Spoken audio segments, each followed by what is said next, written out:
Hello humans, I'll shut the machine off here. Hello humans. Okay, oops. All right, so quick video. It's cold out here and we've had storms and I've got to fix a tire and shipped a bunch of stuff outside. Got to get to it fairly quick. But I needed to talk about some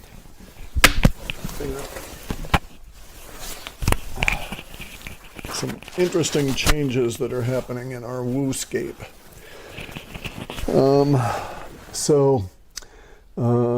This is all about yield and yielding, and our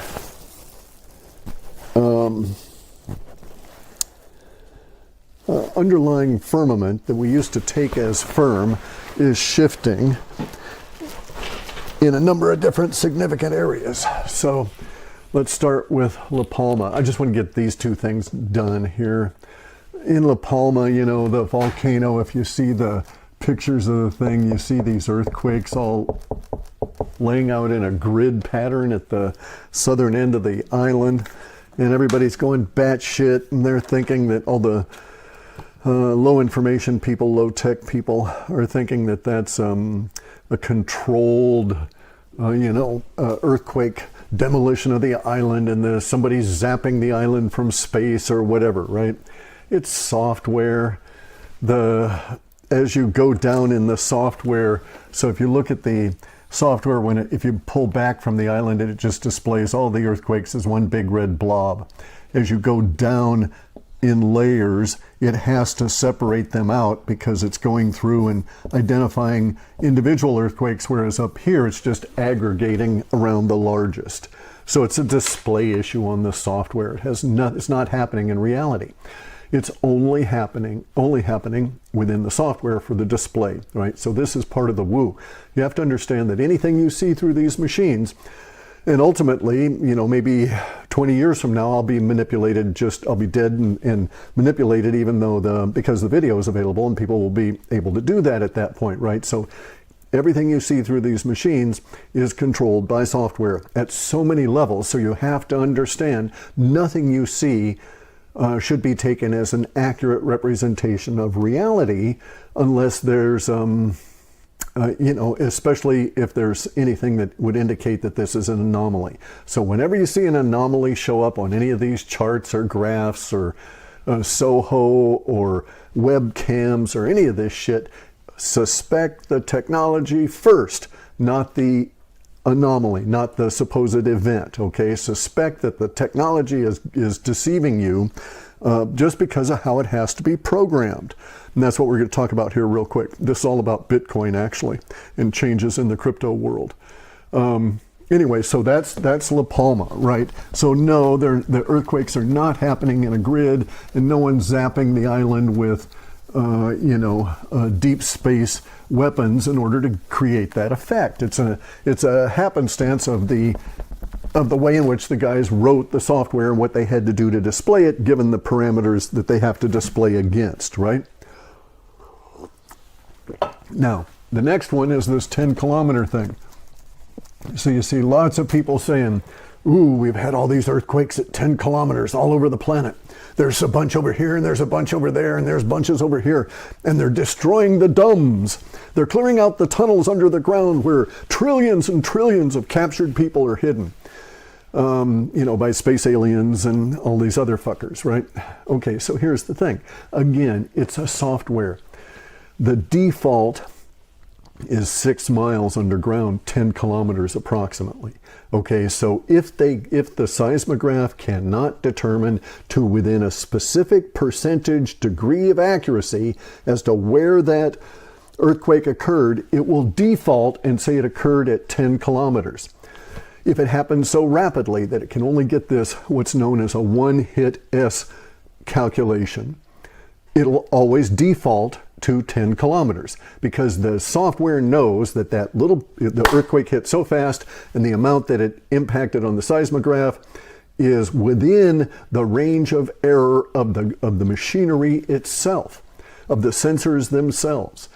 That being the case, you can't take whatever appeared, because some of these really hard, quick earthquakes very close to the surface can hit a seismograph just right, and it'll make the thing think that it's about 30 miles down, and it's huge. But because it's within the error range of the sensors. And so the sensors have an impact error range and a duration error range. And it has, so they actually do a little bit of, the algorithms do a little bit of impact versus duration, and they plot in here, and there's a sweet spot, and anything in that sweet spot is within the error range of the machine, and thus it is automatically defaulted to 10 kilometers because they didn't want to have known inaccuracies in the reporting of the data. Okay, so that eliminates that one. Okay, so now the next thing here is Bitcoin and all cryptos. All right, so something's happening this weekend.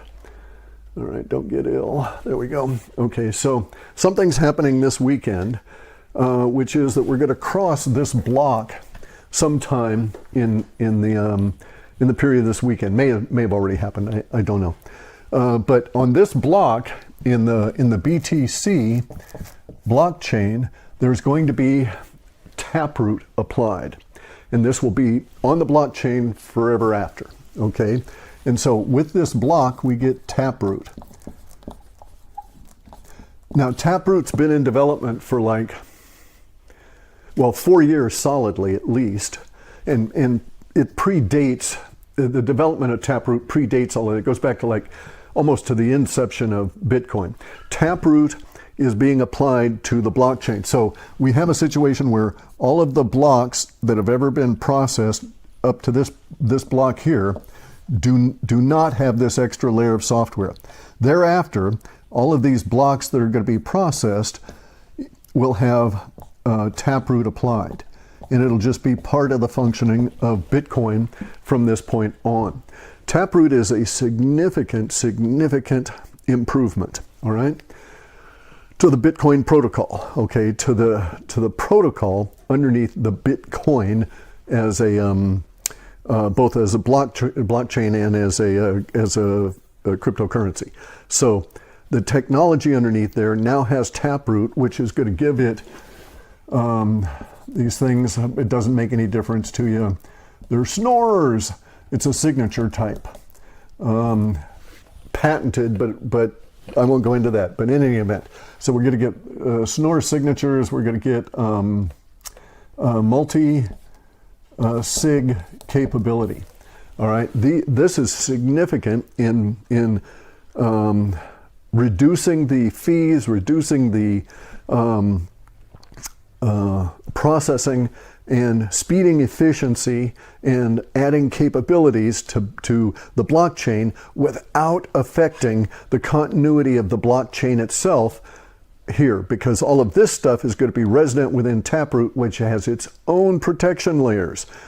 And so one of the failings in many people's understanding of Bitcoin was that all throughout Bitcoin's history, in all of these blocks back here, there was this 80 byte space, all right? And some people put, weird, you can actually make it expand any amount of bytes, but there's this particular 80 byte space that is used in the processing of the blockchain itself that people just bitched, and programmers just bitched and bitched and bitched. Like, well, why didn't you have that able to loop? And that was a security feature. It protects Bitcoin blockchain because you can't have infinite looping and, all these other low-level hacks on it, right? And the processing on the Bitcoin script was one pass, and that was it. And error correction was minimal because you had to get the fucker right because it disturbed the security aspect of the blockchain, the consensus aspect.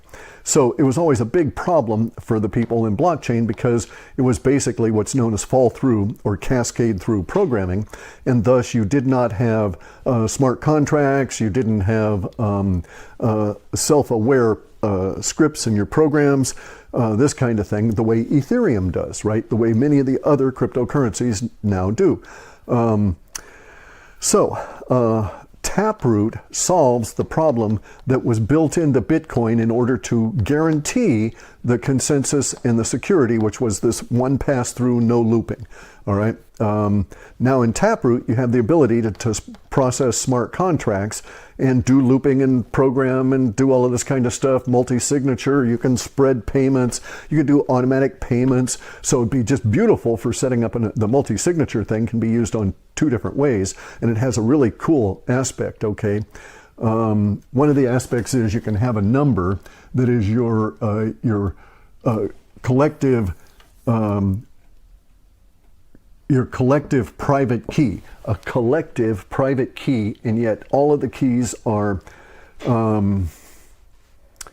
separate and protected and so on. And the beauty of it is that the way in which it's worked, you can actually provide extra layers on that to the security in a human-to-human fashion. So I can now engineer a Bitcoin transaction where I could provide I could sit here in Washington State on the coast of Washington, and I could do a deal with someone, and I could send them some Bitcoin and put it into an account, give them the account number, give them the master private key to it so that they theoretically could access it, but I would do something to that key that would prevent them from accessing it, and that doing something would be the subtraction of some unknown number from that key, right? And so say the key number was, I won't put it right there, get confusing, 93871 something, right?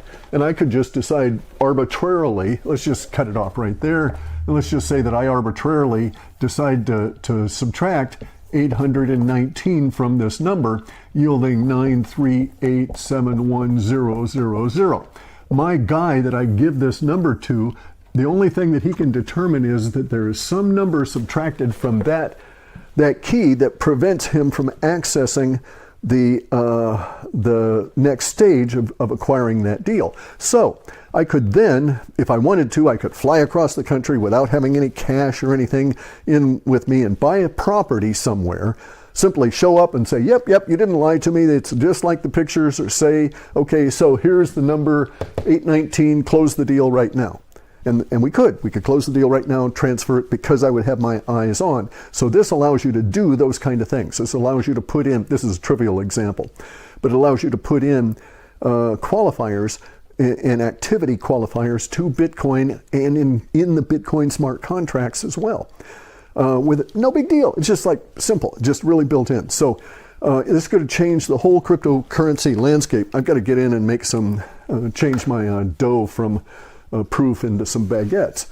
I'll get into that in another video here, but But anyway, so this is going to change the whole Bitcoin landscape. This is going to really boost Reggie Middleton's DeFi patents, and because he was working way back when on Bitcoin and all of this stuff, and was frustrated because there was not the technical capacity within Bitcoin, and so he predated Ethereum by a number of years with all of the thinking, right? So he's got all these patents and so forth and thinking about it. But now Taproot changes the whole cryptocurrency landscape. So there was a time when I was telling people we're going to get to an area in space-time here where many cryptos would fail, would die, all right? And we're at that point now, and many of them will be dying because Bitcoin now has Taproot. This is the nature of the woo, guys. Software controls everything. Software yields, though. It not only yields product in the way that a ground could grow a corn crop for you and yield, but it also yields, it also gives away. And so Bitcoin, in one sense, could be thought of as yielding to the demands that it needed to be more robust and have these other capabilities.